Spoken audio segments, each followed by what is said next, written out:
शिव का बना दिया उन्होंने। तो पहले कथा सुनो ध्यान से, तब आपके कीर्तन का भी समय होगा।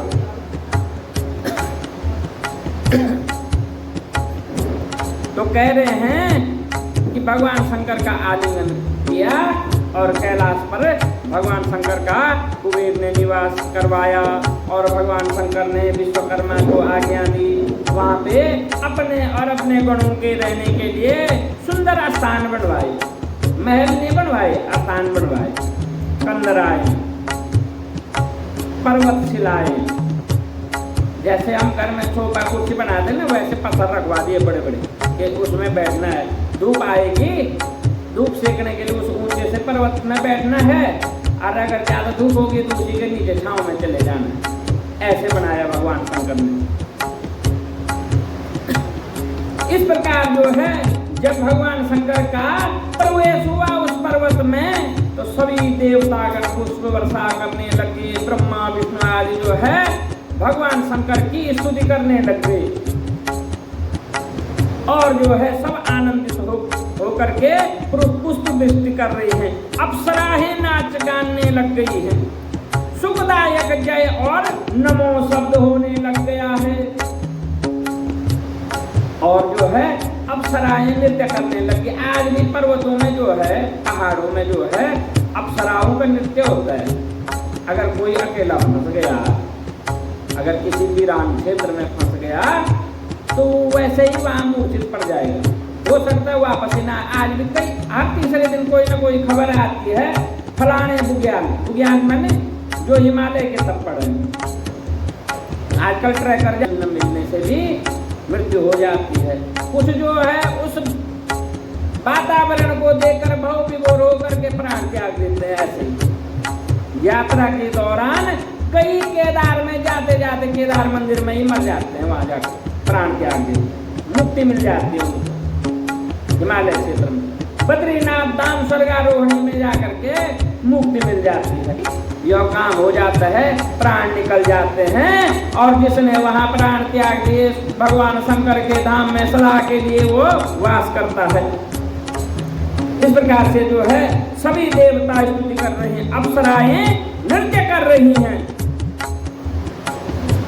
और सुखदायक जय और नमो शब्द होने लगा है और अत्यंत आनंद देने वाला भगवान शंकर की जय, कैलाशपति की जय, त्रिपुरारी की जय। इस प्रकार से महानाद हो रहा है, जय जयकार हो रहा है और ओम नमः शिवाय की ध्वनि चारों ओर हो रही है। जब शिव जी सिंहासन पर बैठे, विष्णु आदि देवताओं ने अलग अलग स्तुति की और जब भगवान शंकर जो है कैलाश पर सिंहासन, कैसा कैलाश पे भगवान शंकर का बर्फ का सिंहासन, वहां किस पे बैठना था, वहां तो बर्फ ही होती है।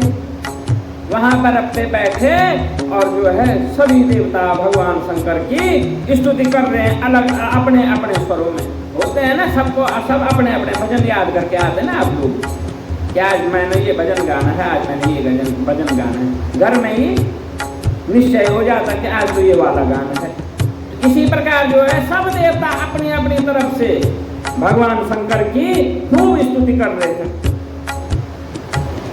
शिव जी ने सबकी मनोकामना पूर्ण कर दी और इस प्रकार जो है भगवान शंकर जो है अपने भक्तों को देख करके प्रसन्न हो गए और सबको तथास्तु कह दिया कि जिसकी जो भी इच्छा रही होगी, चाहे वाचिक चाहे मानसिक, चाहे मन में रही हो, चाहे हृदय में रही, चाहे मुख से बोल दी हो, वो सारी मनोकामनाएं भगवान ने पूर्ण कर दी।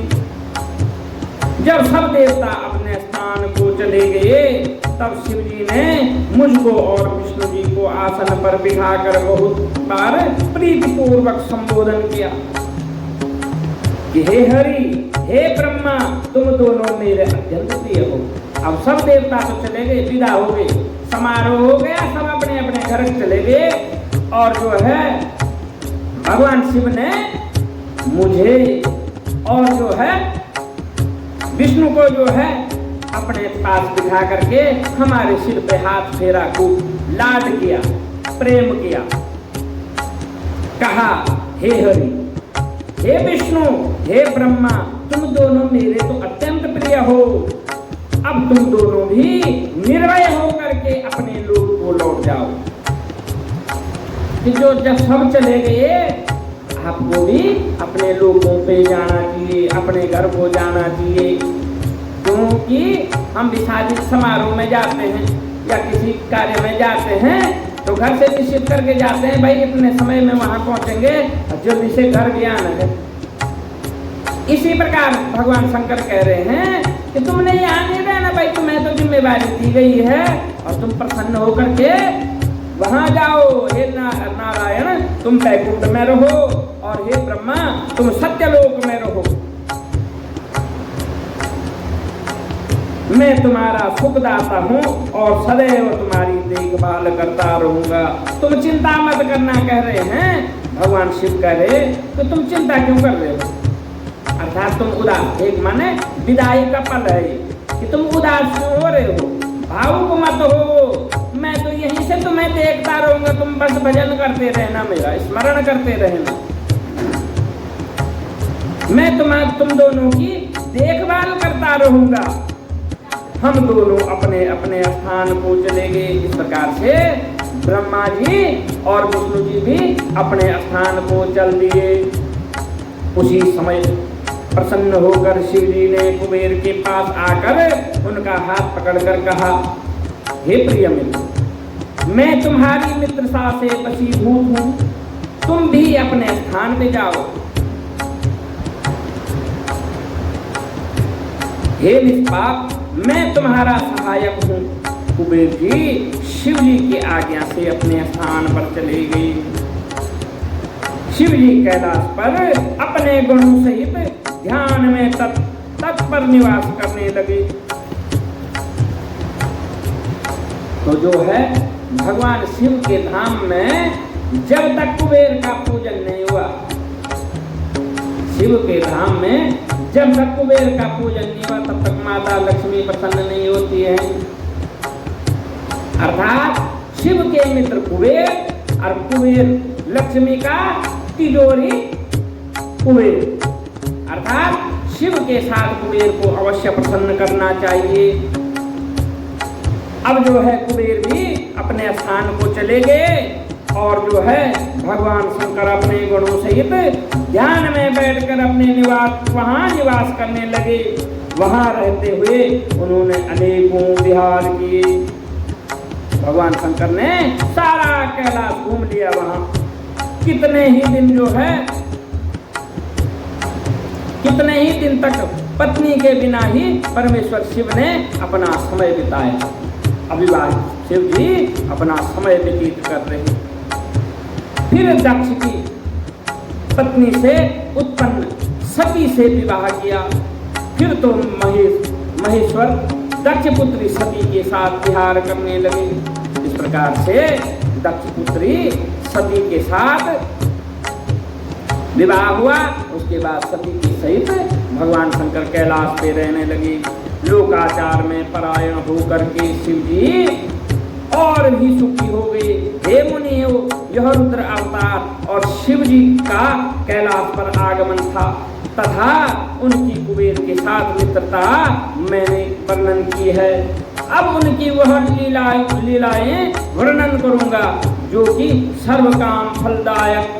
जो इस कथा को शांत चित्त होकर के पढ़ेगा सुनेगा वह संसार में सब भोगों को प्राप्त होगा और परलोक में उसको मुक्ति प्राप्त होगी, भगवान शंकर का धाम प्राप्त होगा। इस प्रकार कह रहे हैं कि सती से विवाह हुआ भगवान शंकर का था, शिव का।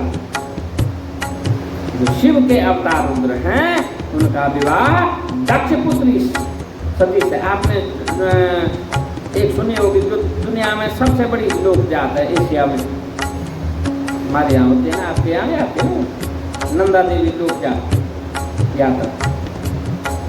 नंदा देवी लोक जात सुना है आपने पिछले साल? नहीं सुना?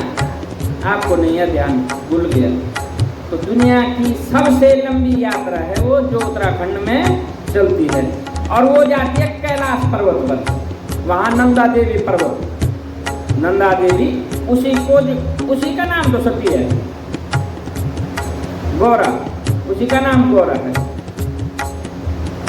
तो क्या होता है, जब ठीक 12 वर्ष होने को होते हैं, देखो भगवान शंकर की महिमा, माता पार्वती की महिमा ऐसी होती है कि जितने भी पहाड़वासी हैं, जितने भी पर्वतवासी हैं उत्तराखंड के, सब जो हैं क्या है, उत्तराखंड ये सारा पर्वत श्रृंखला एक ही थी पुराने समय में। तो क्या होता है, जितने भी है सब पार्वती के मायके वाले हैं। हम लोग जो हैं, हम पे माता गौरा जो है दोष करती है। 12 वर्षों में जो है क्या होता है, उसका दोष लग जाता है।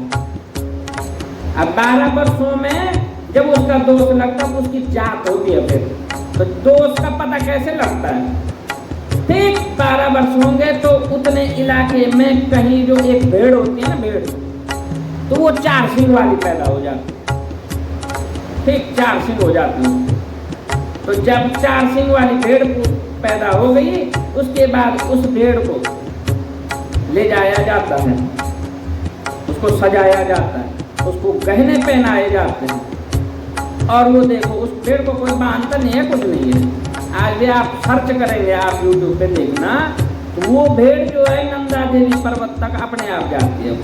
सारे उतनी बड़ी जो हजारों लाखों लोग चलते हैं उस यात्रा में, तो गौरा मैया की यात्रा, तो वो डोली जाते हैं, वहां छोड़ के आते। रूपकुंड सुना होगा आपने, रूपकुंड, तो ये नंदा देवी पे है सारे।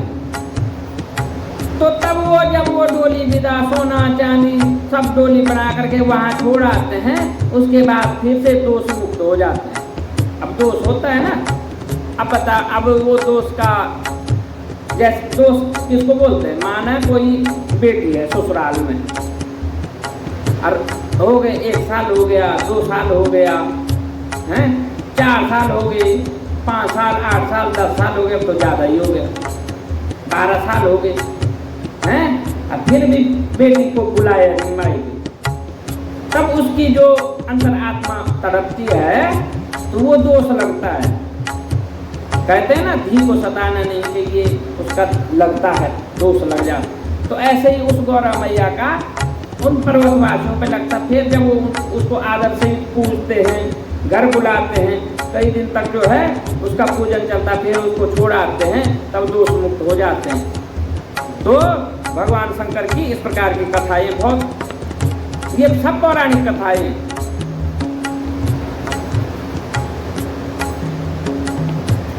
अब जो है नारद जी बोल रहे हैं कि ब्रह्मा जी, शंकर जी की कृपा, आप सब कुछ जानते हैं, शंकर जी की कृपा से आप तो सब कुछ जानते हैं। अतएव अब आप मुझे यह सुनाइए कि महेशान कैलाशवासी और परम जितेंद्रिय थे, जिनकी विष्णु आदि सभी देवता पूजा करते थे, और सत्य पुरुषों की गति निर्विकार महाप्रभु और योगी थे, वही तप करती हुई मंगल स्वरूप और परम श्रेष्ठ स्त्री के साथ विवाह कर गृहस्थ कैसे हो गए।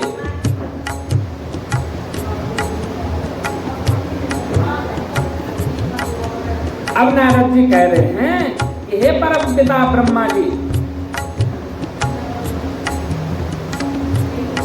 कह रहे हैं कि हे परम पिता ब्रह्मा जी, कि एक बात पूछता हूं मैं आपको, कि शंकर भगवान तो सबके देवता हैं और श्रेष्ठ हैं,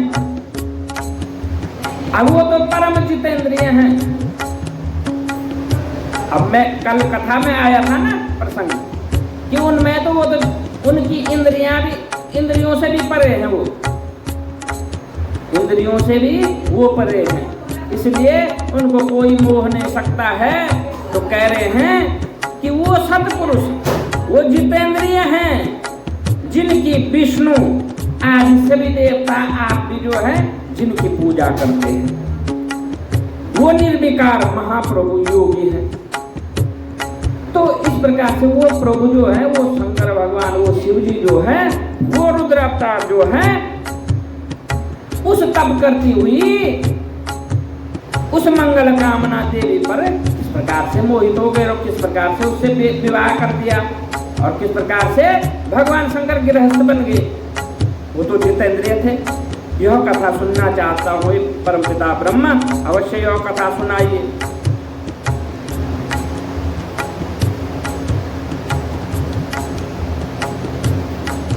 पहले एक सूत जी कहते हैं नारद जी के ऐसे वचनों को सुनकर ब्रह्मा जी बोल रहे हैं कि हे तात, हे पुत्र जो है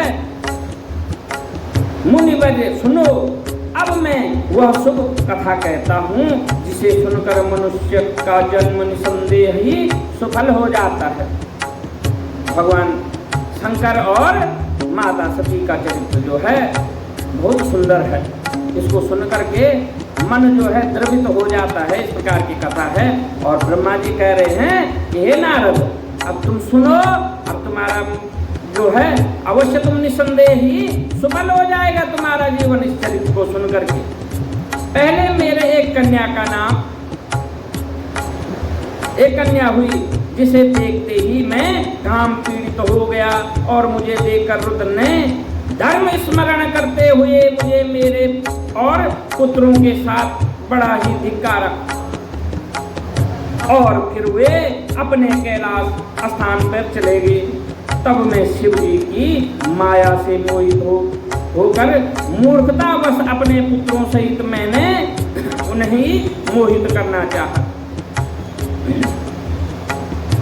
भगवान ब्रह्मा कह रहे हैं कि पहले जो मैं सृष्टि करता हूँ, मैंने एक कन्या की रचना की और मैं खुद ही उस पर मोहित हो गया। यह देखकर भगवान रुद्र जो है मेरे पे क्रोधित हो गए, गुस्सा कर गए और चले गए जो है कैलाश पर चले गए। तब मैंने निश्चय किया कि अब जो है मैं भगवान शंकर को ही मोहित करूंगा।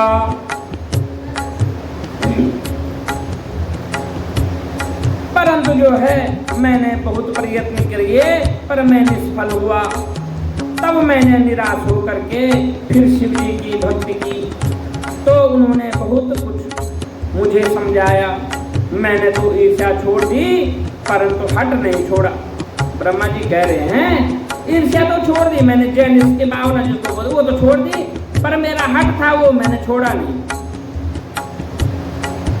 वो मैंने छोड़ा नहीं। अर्थात मैं भगवान शंकर को जो है मोहित कर लूंगा, ग्रस्त में परिवर्तित कर लूंगा। इस प्रकार से ब्रह्मा जी यत्न करने लग रहे, इस प्रकार से कह रहे हैं। और पुनः रुद्र को मोहित करने के लिए शक्ति का सेवन किया और अपने पुत्र दक्ष से अस्किनी वीरनी नामक कन्या से सती को उत्पन्न कराया। वह दक्ष सुता उमा होकर के कठिन तप कर रुद्र की स्त्री हुई। तब वे रुद्र स्वतंत्र होकर भी संतान उत्पन्न करने की इच्छा से रूप धारण हुए और रमण करने लगे। रुद्र के गृहस्थ में आकर सुख से कितने ही समय व्यतीत हो चले, उधर शिव जी की माया से दक्ष होकर उत्पन्न हो गया और वह परम शांत निर्विकार महादेव जी की निंदा करने लग गई। उसने बड़े गर्व से एक विशाल यज्ञ किया जिसमें उसने मुझको और विष्णु को तथा सभी देवताओं को तो बुला दिया, परंतु भगवान शंकर को नहीं बुलाया। अपने जमात्रा महादेव को नहीं बुलाया और पुत्री सती को भी नहीं बुलाया। इस प्रकार ये एक कौतुक करने के लिए सती अपने पिता के घर चले गई। वहां यज्ञ में रुद्र का भाग न देखकर जब माता सती जो है दक्ष के घर में गई, वहां तो यज्ञ हो रहा था, बड़ा भारी यज्ञ हो रहा, सब देवता यक्ष गंधर्व असुर सब बुला रहे थे वहां, परंतु भगवान शिव को नहीं बुलाया। अरे बुलाया तो नहीं, पर स्थान भी नहीं, आसन भी नहीं बिछाया भगवान के लिए, प्रतिमा रूप भी नहीं रखा है, और ना ही सती के लिए कोई स्थान रखा। इस प्रकार से रुद्र का भागना देख करके अपने पिता से रुद्र की निंदा सुनकर उन सब की निंदा करती हुई उन्होंने वहीं पर अपना शरीर त्याग दिया।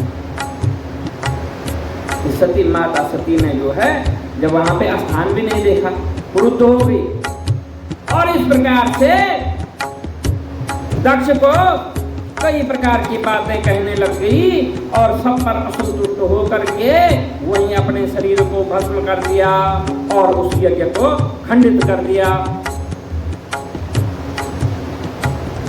यह सुन देवेश ने परम कुपित हो अपनी जटा से एक बाल उखाड़ करके वीरभद्र को पैदा कर दिया, जिसने आकर के दक्ष का यज्ञ विध्वंस कर दिया। इस प्रकार से भगवान शंकर ने जो है अपनी जटा खींच करके एक बाल से जो है किसको प्रकट कर दिया? वीरभद्र को। तो भगवान शंकर के साथ हमेशा वीरभद्र, भूतनाथ उन्हीं को बोलते हैं, वीरभद्र वही हैं। भगवान शंकर जो शिव तो साधना में लीन है हमेशा, परंतु जो शिव के स्वरूप हैं रुद्र हो गया। इस प्रकार से जो है वो जो है यज्ञ में आकर के वीरभद्र ने जो है यज्ञ को विध्वंस कर दिया और दक्ष का सिर काट डाला और उपद्रव किया। समस्त लोगों में अशांति फैल गई। इससे जो है सारे लोग कांपने लगे, तीनों लोगों में हाहाकार मच गया। लोग दीन वत्सल रुद्र की प्रार्थना करने लगे। महात्मा महेश ने कृपा कर दक्ष को जिला दिया, फिर सबका सत्कार करा, यज्ञ करवाया। सती की देह से उत्पन्न ज्वाला लाकर पर्वत पर गिरी, वह ज्वालामुखी होकर के पूजित होने लगी। तो इस प्रकार से आज भी जो है शक्तिपीठ है माता के, उनमें से ज्वाला जी भी एक शक्तिपीठ है, तो वो जो है पूजित होने लगी। आज भी जिनके दर्शन से सब मनोकामनाएं सिद्ध होती हैं, फिर वही हिमालय की पुत्री हुई जिनका नाम पार्वती पड़ा। उसने कठिन तपस्या द्वारा शंभु को प्राप्त किया। हे मुनीश्वरों, आप लोगों ने जो पूछा है वो मैंने बतलाया है। जो मनुष्य इस कथा को सुनेगा वो सब पापों से छूट जाएगा। बोलो शंकर भगवान की जय। तो सूर्य बोल रहे हैं कि नैमिषारण्य के वासियों, ब्रह्मा जी की ऐसी वाणी सुनकर मुनिवर नारद जी फिर पाप नाशनी कथा पूछने लगे। नारद जी ने कहा, हे ब्रह्मा जी, हे परमपिता, आपके मुख कमल से शिव जी की आनंददायक कथा सुनते हुए मुझे तृप्ति ही नहीं हो रही है। आप कथा सुनाते जाओ और मैं सुनता रहूंगा, ऐसी इच्छा हो रही है मेरी। हे विश्व के रचयिता, मैं दिव्य सती और शिव जी का चरित्र फिर से सुनना चाहता हूँ। आपने तो संक्षेप में सुना दिया, थोड़ी सी मोटी मोटी कथा सुना दी। आप अच्छे से विस्तार से सुनाओ ना, क्या क्या हुआ। होते हैं ना बच्चे, जैसे घर में बच्चे होते हैं वो पूछते हैं कई बार, हम चिढ़ जाते हैं, अरे छोड़ यार, ये ऐसे हम शॉर्टकट में करा देते हैं कि मम्मी ये क्या है, पापा ये क्या है, ये ऐसा है, बस थोड़ा सा बताया। पर वो जब तक जानेंगे नहीं, अगर उनको लालसा पड़ेगी ये जानना, जब तक उन्होंने सुना नहीं वो तब तक पीछा नहीं छोड़ेंगे। इसी प्रकार नारद जी भी कह रहे हैं कि अब तो मैं बिना सुने नहीं रहूँगा। ये तो आपने मोटी मोटी बातें सुना दी हैं कि माता सती कौन है और उस विवाह किस प्रकार हुआ, कैसे हुआ। मुझे तो ये सारी कथा सुननी है, मुझे नहीं तो तृप्ति नहीं मिल रही है। हे विश्व रचयिता, मैं दिव्य सती और शिव जी का चरित्र फिर सुनना चाहता हूँ।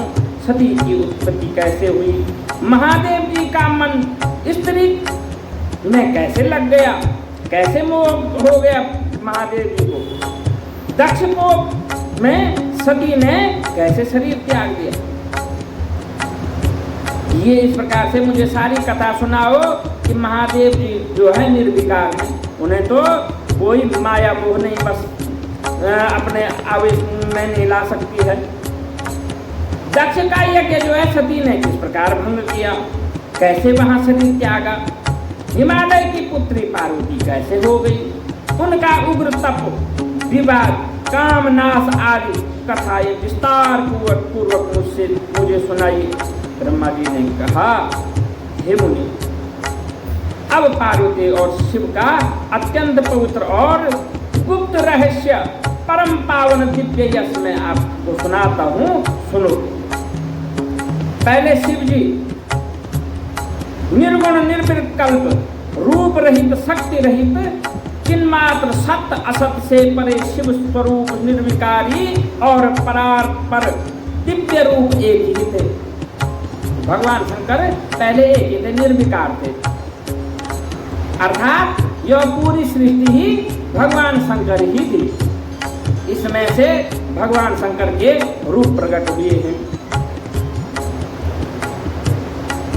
फिर उमा के साथ सगुण और शक्तिमान प्रभु हो गए, जिनके बाएं अंग से विष्णु और दक्षिण अंग से ब्रह्मा उत्पन्न हो गए।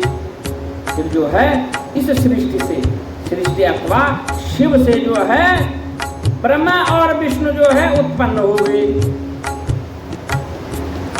तब से सृष्टिकर्ता ब्रह्मा, पालन करता विष्णु और लय करता रुद्र, तभी से सदा शिव जी के 3 रूप हो गए। इस प्रकार से ब्रह्मा और विष्णु शिव से प्रकट हुए और जो है रुद्र जो है कहाँ से प्रकट किए भगवान शिव ने? ब्रह्मा की भौं से, ब्रह्मा की भ्रुकुटी से रुद्र को प्रकट किया भगवान शिव ने। इस प्रकार जो है ब्रह्मा और विष्णु महेश ये सब जो है सृष्टिकर्ता ब्रह्मा, पालन करता विष्णु और संहार करता रुद्र हो गए, और तभी से सदा शिव के 3 रूप हो गए। अब मैं इन तीनों का आराधक हो गया। इनकी आराधना से मैं सुरासुर सहित मनुष्य आदि की सृष्टि करने लगा, और जो है मैं इन भगवान शिव की ही आराधना करके इस सृष्टि की रचना करता हूँ, और सुर और असुरों की उत्पत्ति करता हूँ। मैंने ही सब प्रजातियों को बनाया हो, मैं सभी प्रकार का उन्नत था। फिर मैंने मारीच, अत्रि, पुलह, पुलस्त्य, अंगिरा, क्रतु, वशिष्ठ, नारद, दक्ष और भृगु को बनाया। प्रकार कह रहे हैं कि तुम्हें भी मैंने ही प्रकट किया। ताई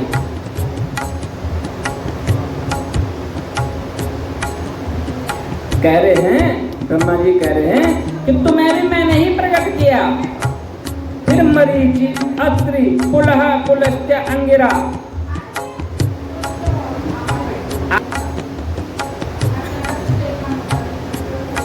तो कह रहे हैं भगवान ब्रह्मा जी कि मरीचि, अत्रि, पुलह, पुलस्त्य, अंगिरा, क्रतु, वशिष्ठ और हे नारद, तुमको और दक्ष को भी मैंने ही उत्पन्न किया, भृगु को भी मैंने ही बनाया है।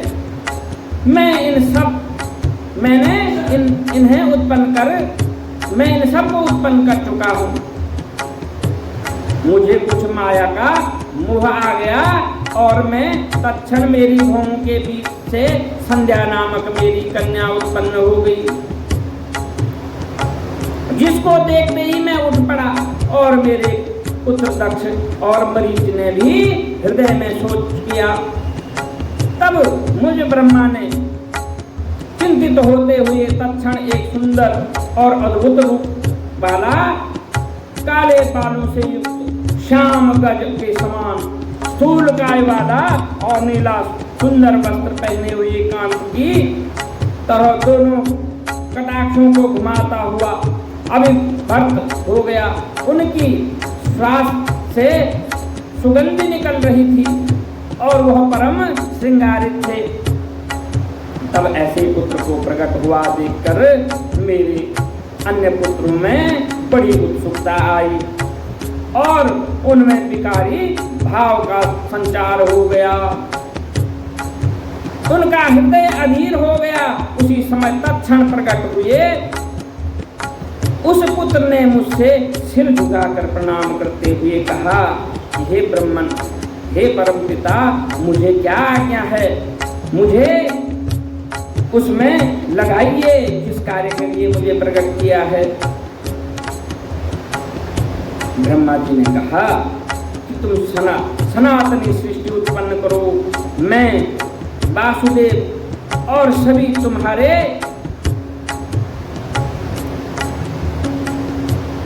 बस आश्चर्य बस में है। आज से तुम्हारा नाम पुष्पबाण होगा। इस प्रकार से पुष्पबाण को उत्पन्न किया। तुमसे लोगों में आश्चर्य सदैव सुख का लक्ष्य और नित्य ही प्राणियों में मद उत्पन्न हुआ करेगा और तुम इसी प्रकार सृष्टि के प्रवर्तक बनो। इस प्रकार से तुम सृष्टि के प्रवर्तक बनो। मेरे ये पुत्र भी तत्व रूप में तुम्हारे नाम का स्मरण करेंगे। यह कहकर कमलासन पर बैठे हुए ब्रह्मा जी क्षण भर के लिए मौन हो गए। बोलो शंकर भगवान की जय। तो आज की कथा यहीं तक करते हैं, ठीक है जी। आज कीर्तन करो। आज मैं भी थका थका लग रहा हूँ।